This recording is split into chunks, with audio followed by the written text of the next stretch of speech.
ഇന്ന് നമുക്ക് നല്ലൊരു ചിക്കൻ ബിരിയാണി ഉണ്ടാക്കിയാലോ. അപ്പം എങ്ങനെയാണ് ഉണ്ടാക്കാൻ നോക്കാം. നല്ല ചിക്കൻ ബിരിയാണി പെരുന്നാളൊക്കെ കഴിഞ്ഞാൽ നല്ലൊരു ചിക്കൻ ബിരിയാണി. അത് നമ്മൾ 2 സവാള ഇതുപോലെ ഫ്രൈ ചെയ്ത് മാറ്റിയെടുക്കണം.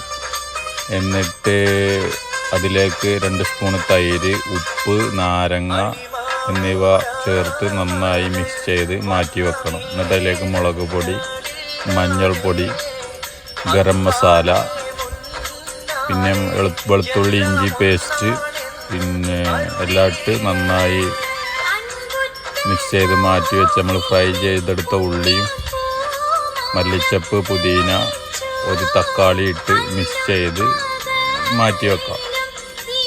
എന്നിട്ട് അതിലേക്ക് നമ്മൾ നല്ല നെയ്യ് ഒഴിച്ച് ഏലക്കായ്, പട്ട, പൂവ് ഇട്ട് വെള്ളം ഒഴിച്ച് തിളച്ച് ഒരു 3/4 വേവാകുമ്പോൾ അത് ഊറ്റി നമ്മൾ നമ്മൾ നേരത്തെ മാറ്റി വെച്ച ചിക്കനിലേക്ക് ഇട്ട് നമ്മൾ ദം ചെയ്ത് മാറ്റി വെക്കാം.